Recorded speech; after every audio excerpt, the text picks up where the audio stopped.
Урматтуу мекендештерим, урматтуу жогорку даражалуу коноктор, биздин өнөктөштөрүбүз, айымдар жана мырзалар, меймандос кыргыз жергесине кош келиңиздер. Алыстан ат арытып келгениңер үчүн биз терең ыраазычылык билдиребиз. Сиздер менен кайрадан жолугуп турганыбызга биз абдан кубанычтабыз.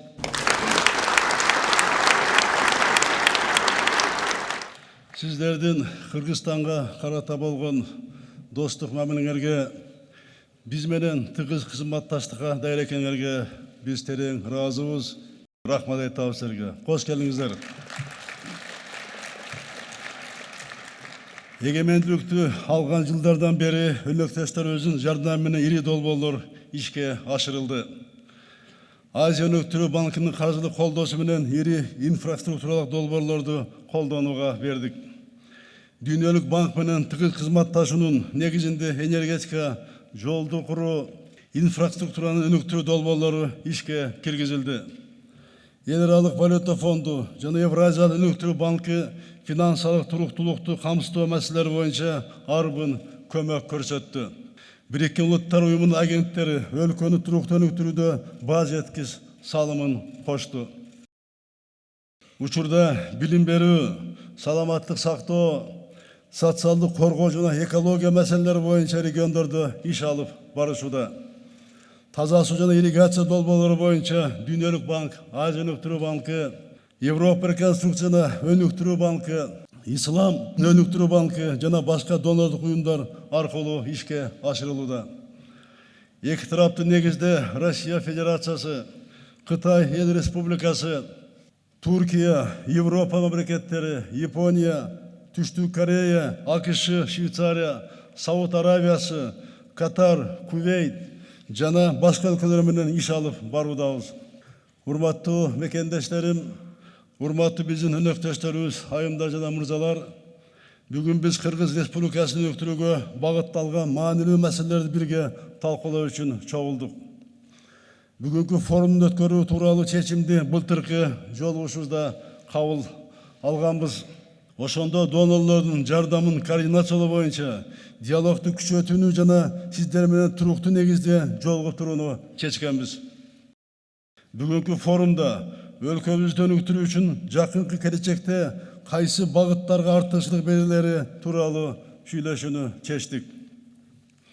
Бүгүнкү ишибиздин максаты өнүгүүнү камсыз кылуучу реформаларды тездетүү, инвестициялары зарыл болгон багыттарга буруу жана финансылык салымдардын натыйжалуулугун камсыз кылуу. Сиздер Кыргызстанды узак жана орто мөөнөттүү мезгилде өнүктүрүүнүн стратегиялык багыттары кабыл алынганы жакшы билесиздер. Стратегияны ишке ашыруу үчүн сиздер менен чогуу бирге кыла турган өлкөбүз үчүн өтө зарыл. Артыкчылыктуу иш-аракеттери тагыраак белгилеп кетүүнү чечтик. Өткөн жылдын ичинде өлкөбүздө баардык стратегиялык жана концептуалдык документтер 2040 жылга чейин улуттук стратегиясынын негизги багыттарына ылайык келтирилди.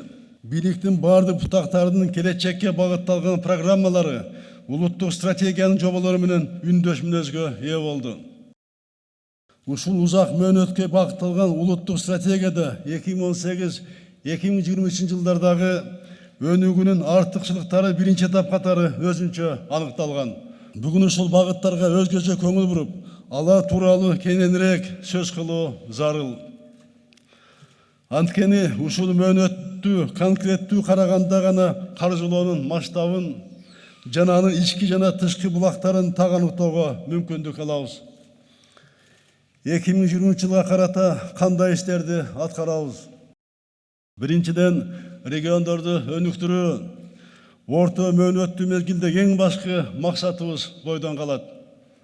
Бул багыт боюнча келечекте аткара турган милдеттерибизге төмөнкүлөр кирет.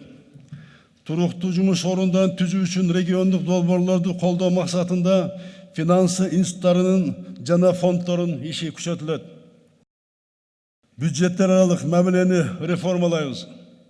Биринчи кезекте жергиликтүү бюджеттин дараметин жогорулатып, дотациялык аймактарды азайтууга басым жасалат. 20 таяныч шаарларды даректүү колдоо менен Бул шаарларда индустриалдык парктарды жана өнөр жай кластерин түзүү маанилүү багытыбыз болот. Келечекте туруктуу иштеп кете турган долбоорлорду жерлерде ишке ашырууга түрткү беребиз. Ар бир региондо адистештирүү аркылуу анын ички жана тышкы рынокту атаандаштыкка жөндөмүн күчөтөбүз.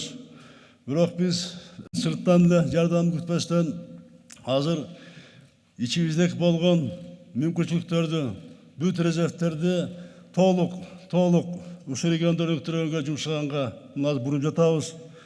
Айрыкча ошол жердеги инфраструктурадан оңдоо, социалдык объекттерди куруу, жол, көпүрө, элге эң керектүү маселелерге азыр көңүл буруп, ички болгон каражаттарды бүт банктардын, айрыкча Кыргыз Россия өнүктүрүү фондунун, мамлекеттик банктардын жана азыр коммерциялык банктардан суранып атабыз. Региондорго көңүл буруп, ошол жердеги кайра иштетүү өнөр жайына, ошо жерде өндүрүлгөн продукцияны кайра иштетүү оюн колго алып, экспортко алып чыгуу боюнча, ошол айыл жеринде региондо иштеп аткан биздин чакан жана орто бизнести колдоо боюнча мына азыр каражаттарды буруп атабыз. Азыр 73% каражаттар азыр региондорго бурулду болушунча. Андан сырткары жарандык коом, ошол жердеги жаштар уюмдары, жергиликтүү ишкерлер, жалпы бизде тышта иштеп аткан биздин мекендештерибиз жүргөндөр мына баардык көмөк көрсөтүп, айыл жерлерде фонддор түзүлүп азыр. Фонддор түзүлүп, мына ошо мекендештердин жардамы менен, жергиликтүү жааматтын аракети менен азыр биз мамлекеттик бюджеттен, ички жергиликтүү бюджеттен сырткары да каражаттарды көп тарта баштадык. Мына кече көрүп атасыңар, алды сырттан келип, айылдарына, ошо региондорго жакшы иштерди кайра иштетүү жайындагы мына жумуш орунду түзө баштады. Мына ачык айтыш керек, кайсы жерде жергиликтүү бийликтин жетекчилери, аким же губернатор жакшы деген жерде, бул ички резервти колдонуу, ушул маселени уюштуруу маселеси мына колго алынып, алдыга жылып атат.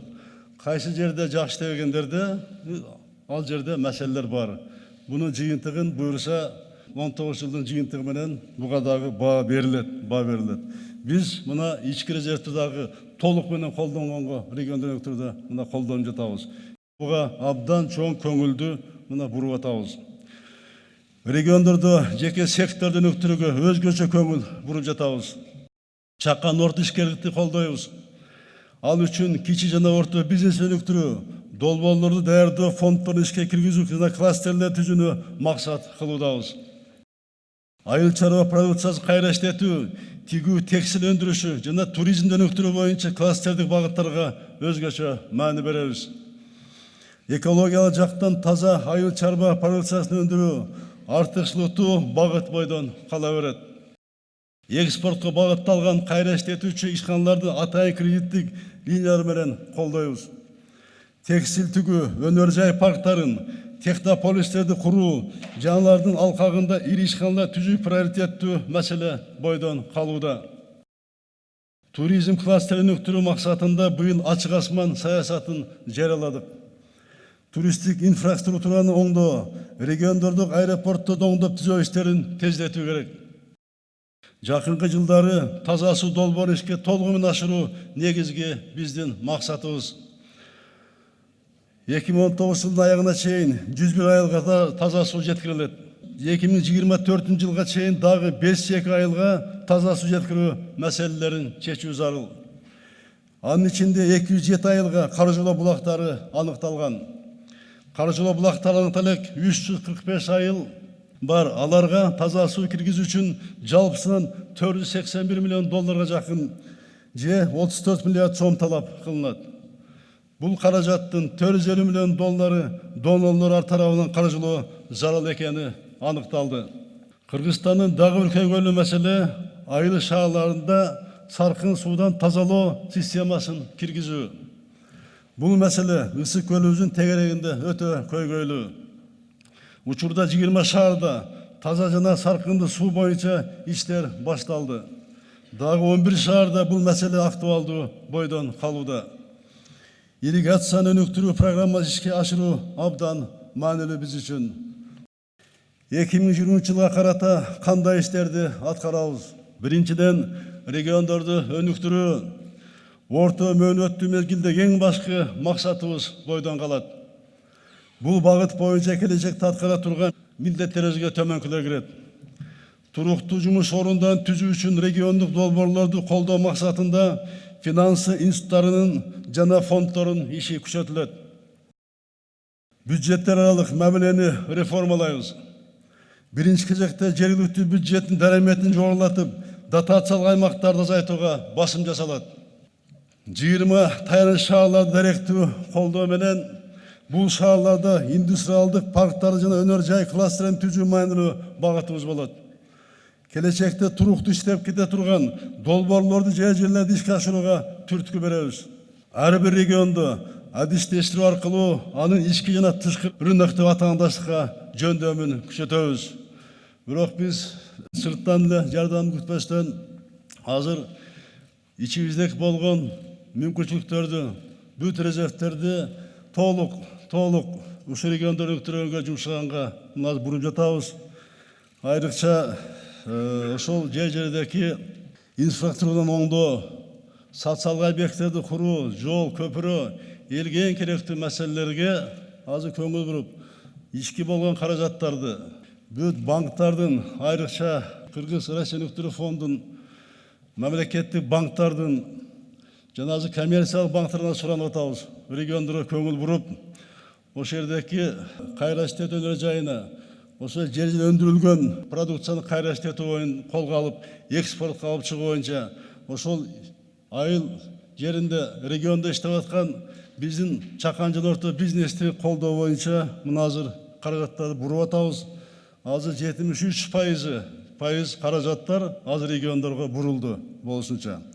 Андан сырткары жарандык коом, ошол жердеги жаштар уюмдары, жергиликтүү ишкерлер, жалпы бизде тышта иштеп аткан биздин мекендештерибиз жүргөндөр мына баардык көмөк көрсөтүп, айыл жерлерде фонддор түзүлүп азыр. Мекендештердин жардамы менен, жергиликтүү жааматтын аракети менен азыр биз мамлекеттик бюджеттен ички энергетика тармагындагы негизги максатыбыз биздин гидроэнергетикалык ири потенциалыбызды колдонуу менен өлкөнүн электр энергияга болгон ички муктаждыктарын жабуу жана башка өлкөлөргө экспорттоо.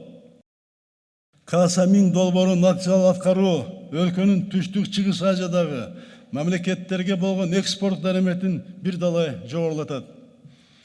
Бизге иштеп жаткан гидроэнергетикалык объекттерди масштабтуу реконструкциялоо жана жаңыларын куруу милдети турат. Алардын ичинде Камбар-Ата биргеси жана Жогорку Нарын ГЭСтеринин каскаты, Казарман ГЭСтеринин каскаты кирет. Бул иштерди аткаруу үчүн $4,5 миллиард талап кылынат. Бул долбоорлорду ишке ашырууда энергетика тармагында объекттерди куруу жана жаңы технологияларга тартуу боюнча тажрыйбасы бар эл аралык финанс институттарынын ролу биз үчүн абдан маанилүү. Андан тышкары эл аралык институттарды бизге чакан ГЭСтерди курууга, инвестициялар тартуу боюнча иштерди жүргүзүүгө чакырам. Жашыл энергетиканы өнүктүрүү биз үчүн жаңы, бирок абдан зарыл багыт. Ошондуктан өнөктөштөрүбүздүн колдоосуна биз бул боюнча да абдан муктажбыз.